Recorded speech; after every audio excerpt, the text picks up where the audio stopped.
Hindi natin may tatanggi na itong si 8th Division World Champion Manny Pacquiao ang isa sa mga tinitingalang boksingero noon sa kanyang kapanahunan na kung saan idaladala ng matinding excitement sa kanyang mga laban na talaga namang hindi kaantukin sa oras na siya na ang tumapak sa ibabaw ng lona. Kaya naman hindi magkaumayaw ang mga boxing fans sa oras na siya ay mapapalaban dahil sa siguradong titigil ang Pilipinas pag siya na ang lalaban para sa ating bayan. Ngayon sa video po kasing ito mga idol ay iihahain ko sa inyo ang isa sa pinakamabigat na laban nitong si Manny Pacquiao ng kanyang kaharapin, ang mas bata noong kampyon at may hawak ng WBO o World Boxing Organization welterweight world title belt na si Jesse Vargas. Itong si Pacquiao ay nagbalik sa kanyang pagre-retiro dahil sa na-miss di umano niya ang boxing, at sa kanyang pagbabalik ay agad-agad po nitong sinagupa ang kampiyon na si Jesse Vargas. I'm happy to be back. I feel lonely and sad when you are thinking you're not longer active with the sport of boxing. You know, I want to box. I want to continue because Sa laban na ito mga idol ay maraming naniniwala na hindi na kaya di umano nitong si Pacquiao makipagsabayan sa mas batang kalaban. Lalo pat itong si Vargas ay nasa kanya na ngayong kapanahunan na kung saan ay nag-uumapaw ang kumpiyansa ng kampiyon na ito na kanya di umanong tatalunin lamang sa laban ang 8th Division World Champion na ating pambansang kamao na si Manny Pacquiao. Let's come out victorious and to show that I'm the best in the welterweight division. What have you done to prepare for Manny? What have I done? What have we done? My team and I have prepared tremendously in a great way, and we look forward to performing well because that's what we work for. You know, and this November 5th, this Saturday night, tomorrow night, we're going to give the fans a great performance, and we plan to come out victorious. We worked hard for it, and we have no doubt that that will be the outcome. Walang kaalam-alam si Vargas na hindi pa rin nawawala ang bagsik nitong si Pacquiao. Kaya naman po yung mararanasan ng kampiyon na ito ang pagkatalo na hindi niya pa nararanasan sa kanyang talang buhay. Kaya naman ay huwag po natin patagalin pa at sabay-sabay po natin ngayong panoorin ang highlights ng kanilang buong naging sagupaan. Sa unang round mga idol ay medyo po nagiging maingat ang ating kababayan na si Pacquiao dahil sa aminado itong si Pacquiao na malakas din itong kanyang kalaban. Kaya naman binabasa at kinakapapa ng ating kababayan ang lakas at diskarte ng kanyang kalaban sa pagbato ng suntok.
Sa pangalawang round mga idol ay medyo bumibitaw na ng matinding suntok si Pacquiao. Gusto ni Manny Pacquiao na makakuha ang round 2. Kaya lamang kasi ay desidido ang kampiyon na si Jesse Vargas na makakuha ang face ng laban. Pero hindi niya inaasahan ang mangyayari dahil sa lalagapak pala ang kanyang puwetan sa lakas ng suntok na pinakawalan nitong si Manny Pacquiao.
Sa pangatlong round mga idol ay animoy hindi bumagsak ang kampiyon na si Jesse Vargas dahil sa parabang siya pa ang naging mas agresibong boksingero sa round na ito na nagpapakawala ng mga madidiing suntok sa ating kababayan.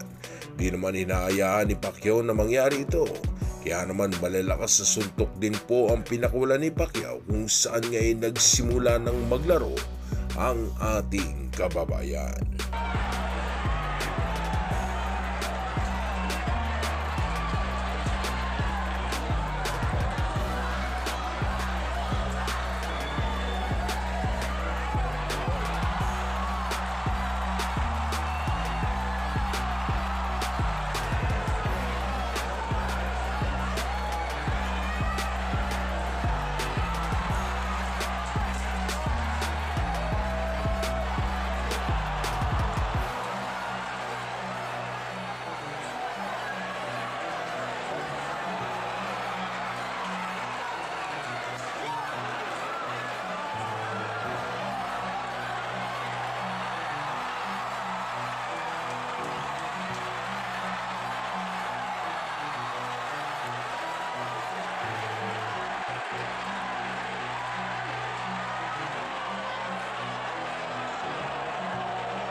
Sa round 4 mga idol ay hati na ang naging scorecards ng dalawa dahil sa parehas po kasi silang dalawang nakapagpapatama ng malalakas sa suntok.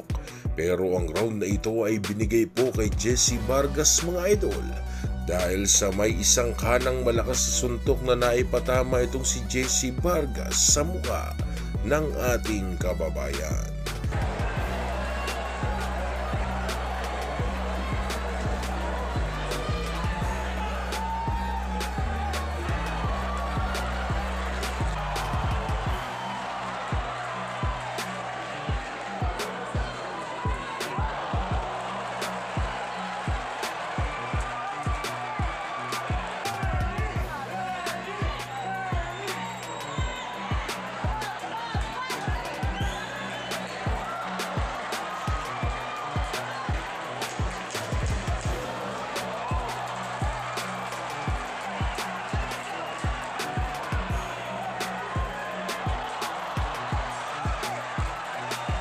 Sa round 5 mga idol ay punong-puno na ng aksyon ng laban na kung saan nga po ay nakikipagbunuan na si Pacquiao sa kanyang kalaban. Hindi naman basta-basta nagpapadaig itong si Jesse Vargas dahil sa agad-agad po kasi itong bumabato ng maraming suntok sa tuwing pumapasok na sa kanyang depensa ang ating kababayan.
Sa round 6 mga idol ay naging maingat na si Pacquiao sa pagpasok sa depensa ni Vargas. Napag-alaman na po kasi ni Pacquiao na medyo malakas din talaga ang mga suntok nitong si Jesse Vargas na nagagawa siyang mayanig kung saan ay nawawala ang kanyang balanse. Kitang-kita po dito kay Jesse Vargas ang style nitong si Juan Manuel Marquez na kanya lang naman pong pinaggayahan na estilo para talunin ang ating pambato.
Sa round 7 mga idol ay minungkahi na po ni Coach Boboy Fernandez na hindi dapat matakot si Pacquiao sa pagpasok sa depensa nitong si Vargas sapagkat hindi nga naman daw ito isang counter puncher katulad nitong si Juan Manuel Marquez kung saan ay gumaganti nga lang naman daw ito ng suntok sa tuwing kanyang nararamdaman ang pagpasok ni Pacquiao sa kanyang depensa.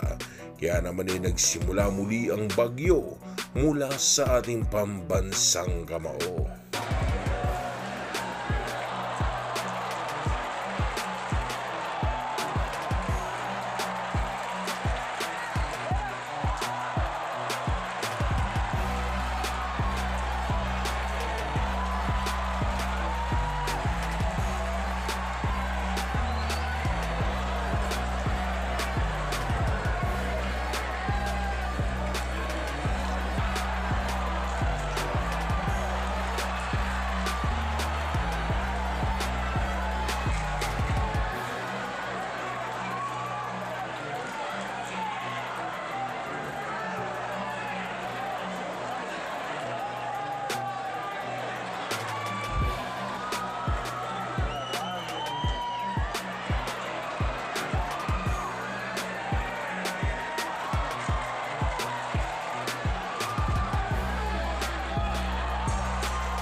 Sa round 8 mga idol ay bahagya na pong sumasara ang kanang mata nitong si Jesse Vargas sa diin ng mga patama ni Manny Pacquiao.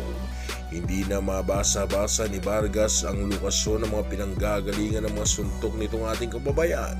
Kaya naman ay bara-bara na ang Jesse Vargas sa round na ito na sumusuntok na lamang sa hangin.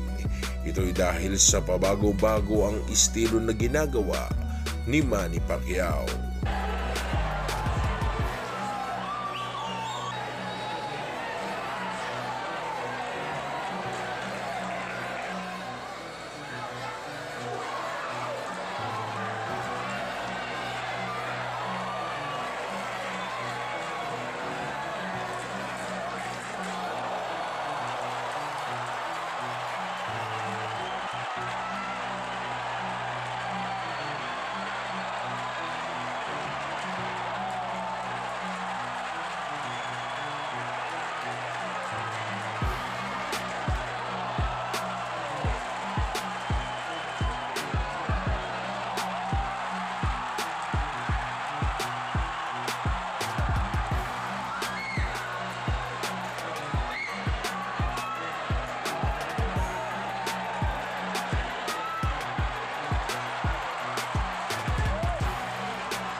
Sa round 9 mga idol ay dahil nga sa hindi natural ang estilo nitong si Vargas na ginamit sa laban na ito, ay kaya naman lubos na nahihirapan siyang makipagsabayan kay Pacquiao. Inakala ni Vargas na sasapat ang estilo nitong si Dinamita Marquez para pahirapan itong si Pacquiao. Pero hindi po may epektibo ang estilong ito na naging dahilan kung bakit hindi po magawang makatama na ni Jesse Vargas sa malikot na si Manny Pacquiao.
Sa round 10 ay gustong-gusto ni Vargas na mag-deliver ng pressure.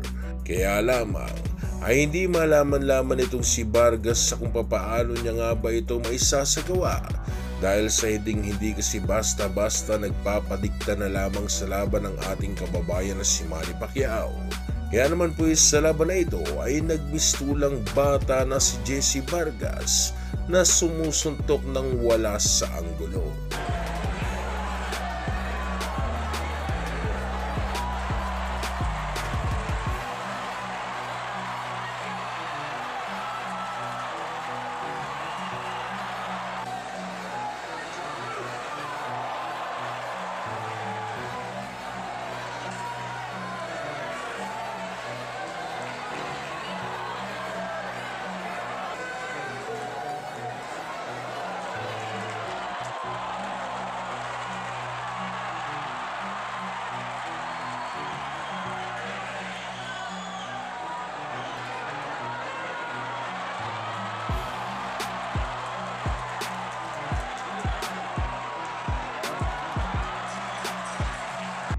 Sa round 11 mga idol ay hindi na alam ni Jesse Vargas sa kung paano niya nga ba pupuruhan itong si Pacquiao.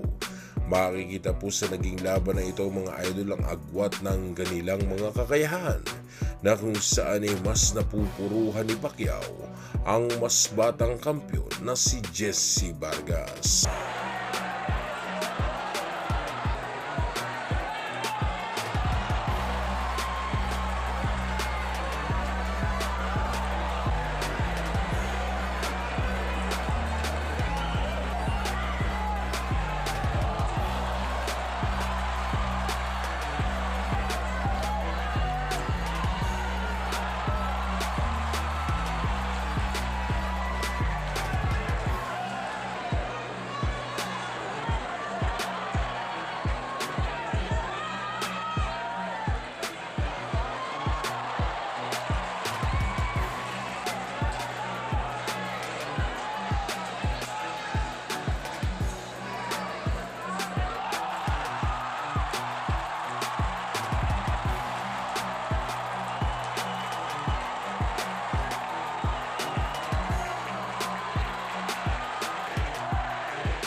Inakala ni Vargas na siya ang nanaig sa laban nila ni Pacquiao.